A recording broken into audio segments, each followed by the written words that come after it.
chào toàn thể 500 anh em, chào mừng anh em đã trở lại với Anime Wiki.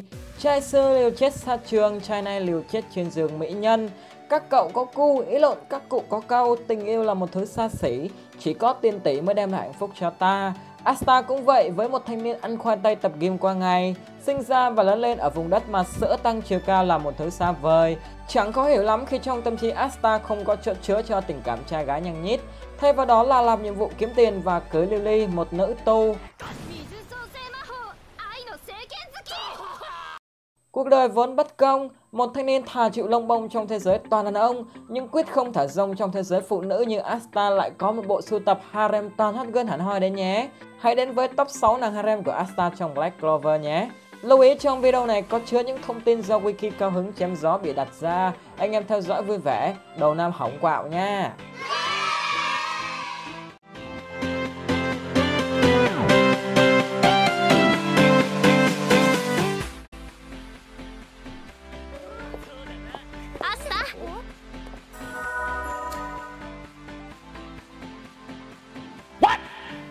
Người đầu tiên là Rebecca Scarlett, một trong 6 mỹ nhân từng có diễm phúc được hẹn hò, thậm chí cướp luôn nụ hôn má đầu đời của Asta. Rebecca tình cờ gặp Asta trong một bữa tiệc hẹn hò giữa nhóm tam đại mù tán gái hắc bộc ngu gồm Luke, Finron, Asta, với bộ ba cô nàng chảnh chọe gồm Erika, Ellen và cuối cùng là Rebecca. So với những hot girl khác trong danh sách, Rebecca có phần vất vả và trưởng thành hơn dù mới 16 tuổi. Điều này Âu cũng là bởi vì số phận đưa đẩy khi cô phải tự lực từ nhỏ chăm sóc 3 đứa em. Ấn tượng ban đầu của Rebecca về Asta là một chàng miệng còn hơi sữa, lại còn thao thao về giấc mơ ma pháp vương.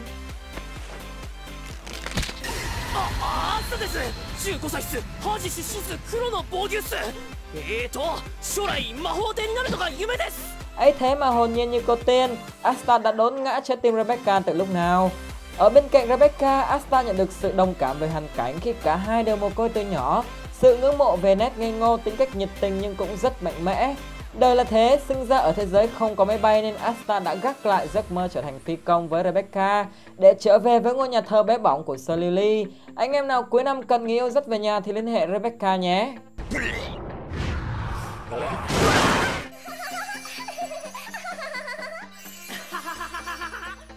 Vị trí thứ 5 là Marie Adelaide. Anh em đừng bất ngờ khi thấy em gái bé bỏng dễ thương của Gauche ở đây nhé. Từ lần đầu gặp Asta trong sinh nhật 10 tuổi, Marie bé bỏng đã khiến dàn chị xếp hàng vì Asta phải thẹn thùng đỏ mặt khi thẳng thừng tuyên bố Asta là chồng chưa cưới của cô bé.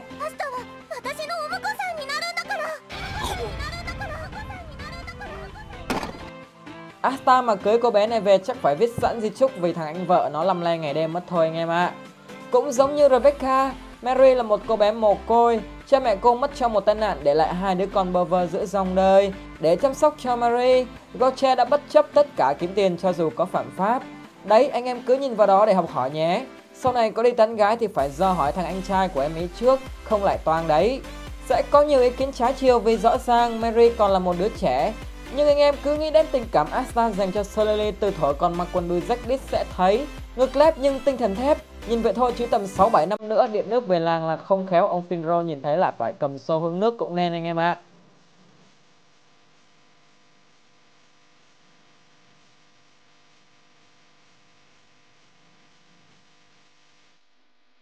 Vị trí số 4 là Mimosa. Trong dàn harem muôn hình vạn trạng của Asta, Mimosa hội tụ đầy đủ tố chất để làm vợ hiền dâu thảo, tốt bụng hiền lành cộng thêm một ma pháp siêu hỗ trợ cho tanker như Asta. Điện nước đầy đủ lại còn đặc sản vũ sữa nha trong. Asta ăn cả mấy cái time skip cũng không hết. Chưa kể xuất thân danh gia vọng tộc thuộc hàng top Clover. Dù là một quý tộc sống trong xã hội phân biệt giai cấp nặng nề ở Clover, nhưng từ nhỏ Mimosa đã là một cô bé tốt bụng, trắc ẩn với người nghèo và không kỳ kèo với người khổ. Lần đầu gặp Asta trong mê cung, bị ảnh hưởng bởi Klaus nên Mimosa đã tỏ vẻ coi thường và cảm thấy thú vị khi cậu không có ma pháp. Tuy nhiên trải qua nhiều pha rượt đuổi sống chết cùng nhau, trái tim Mimosa đã thuộc về Asta từ lúc nào không hay. Cô cũng tỏ ra rất hiểu tính cách cũng như con người Asta. Thậm chí để hỗ trợ trong chiến đấu lẫn tinh thần cho Asta tốt hơn, Mimosa đã rèn luyện và mạnh lên rất nhiều sau time skip. Hỗ trợ thì hỗ trợ chứ gặp cảnh này chắc Asta cũng chết vì mất máu mũi thôi anh em nhỉ.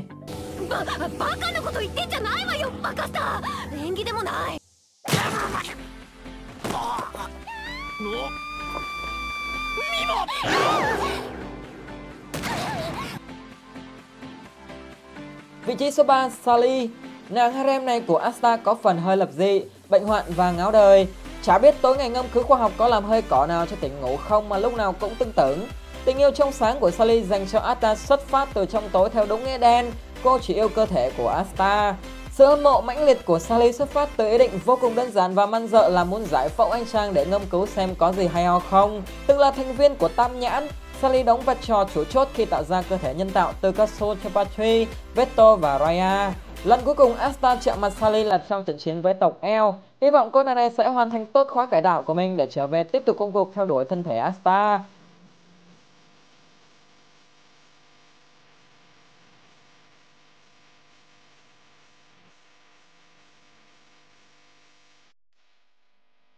Vị trí thứ hai, Nero. Cá nhân mình nghĩ Nero với Asta chỉ đơn thuần là tình cảm chị em, tình đồng chí. Nhưng suy đi tính lại mình cũng đã quyết định đưa Nero vào danh sách harem của Asta. Nero tên thật là Silke Swallowtail. Cô là người con gái đến với Asta sớm nhất trong nhóm As Harem khi quan sát anh chàng luyện tập từ xa và chính thức bén duyên với Asta trong kỳ thi tuyển chọn ma pháp kỵ sĩ.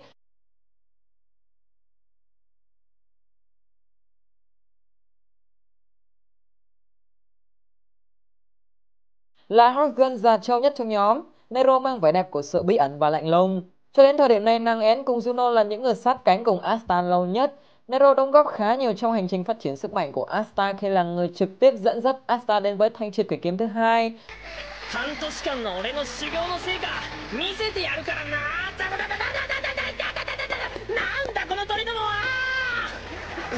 Cũng như trên dưới 2 lần giải nguy cho cậu út Hắc Mộc Ngưu. Xuất thân là một quý tộc nhưng Nero buộc phải trở thành người hầu. Trước khi gặp Asta, Nero cũng từng thể hiện cái duyên với những chú lùn trong Black Clover khi gắn bó với Lumiere.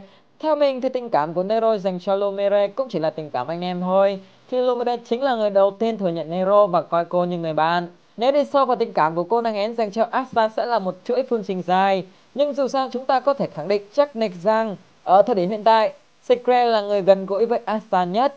Không khéo dài bao nhiêu cm cũng biết tổng rồi đấy anh em ạ.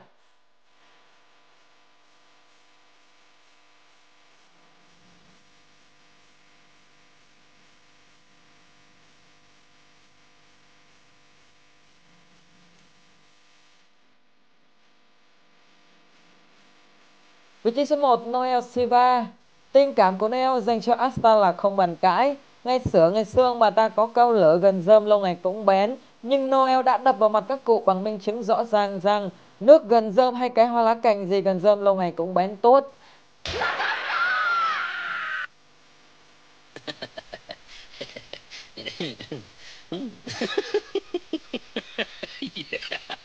Ấn tượng ban đầu của Noel về Asta là một anh chàng lùn tịt, to mồm với xuất thân thấp kém. Tuy nhiên trải qua khoảng thời gian ngày thì sống mái với nhau trong các nhiệm vụ, đêm về thì lại ăn nằm cùng nhau trong một ngôi nhà. Ngôi nhà này là căn cứ Hắc Mộc Ngưu nhé anh em. Thời gian thấm thoát trôi đi và tình cảm của Noel dành cho Asta cũng lớn dần. Đỉnh điểm là cô đã lặn lội đi theo Asta đến buổi hẹn hò với Rebecca. Sau đó là thể hiện màn ghen tuông thế kỷ. Khi Asta bị Vector nguyền rủa cánh tay, Noel đã lo lắng cực độ, lặn lội khắp nơi tìm cách chữa lành cánh tay cho Crush, thậm chí là đi vào khu rừng phù thủy. Asta cũng gắn bó với Noel trong từng khoảnh khắc cô trưởng thành khi nhiều lần cứu mạng Noel, khích lệ cô khi thất bại. Dù khắc khẩu, thích thượng cẳng tay hạ cẳng chân với Asta, nhưng thực sự thì tình cảm của Noel dành cho Asta là vô cùng lớn. Thậm chí đối với Noel, Asta là không thể thay thế.